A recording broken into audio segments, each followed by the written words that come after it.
जय मेवाड़।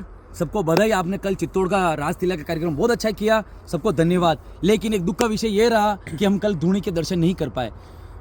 ये 5 दिन पहले का निश्चित कार्यक्रम था कि हम धूणी के दर्शन करने जाएंगे, उसके बावजूद भी प्रशासन अपनी व्यवस्था नहीं संभाल पाए, उनको लिए बड़ा खेद है। और उसके बाद जब महाराणा साहब वहाँ से गुजरे तो बैरिकेड्स लगा लगा कर गाड़ियों को रोका गया, लोगों को लड़ने के लिए मजबूर किया गया और ऊपर से पहले से पत्थर फेंके गए, गमले फेंके गए, कांच फेंके गए, लोगों को घायल किया गया।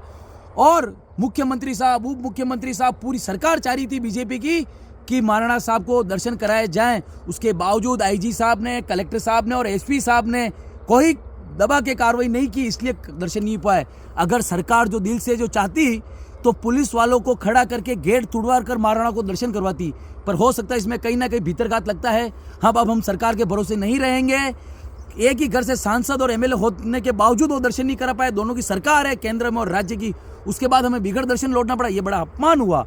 और अभी हमारे मेहतौला साहब ने कहा है कि हम कल 9:30 बजे समोर बाग में इकट्ठे हो रहे हैं, सर्वे समाज पधारे हैं। जैसे ब्राह्मण समाज के भी पंडित जी ने, बहुत अच्छा मेरे को वीडियो लगा कि उन्होंने कहा कि हम पूरे महाराणा के साथ 36 कौम पधारे हैं।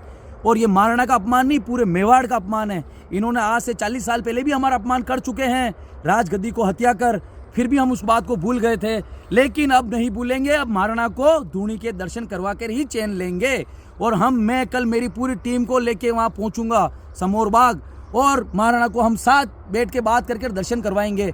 और अभी मेरे कहा था कि पटेल साहब और हमारे नेहरू जी ने आश्वस्त किया था, आज अगर मेरी कांग्रेस होती या कांग्रेस सरकार होती, मैं आपको विश्वास दिलाता हूं वो राजपूतों के साथ इतना बुरा व्यवहार नहीं करती जैसा ये बीजेपी कर रही है। और 100% प्रशासन दरवाजे खुलवा कर दर्शन करवाता, ये बात मैं जिम्मेदारी ले सकता हूं।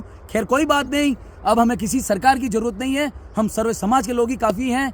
अब लक्ष्यराज सिंह जी का भी घर से बाहर निकलना दूभर होगा, और वो भी एमएलए और सांसद बन सकते थे किसी भी पार्टी से निर्दलीय, लेकिन उन्होंने ये 2 गलतियां कर दी, महाराणा साहब के दाग में ना जाकर और ज़्यादा से ज़्यादा और धूणी माता के दर्शन बंद करवाकर। आप भी अब सोच समझ के ही, अब आपका पत्ता कट चुका है, हम पुरानी बातों को भूल चुके थे पर आपने पुनः जीवित किया है। जय मेवाड़। अब हम महाराणा महेंद्र सिंह जी को दर्शन करवा के ही जग लेंगे। जय मेवाड़।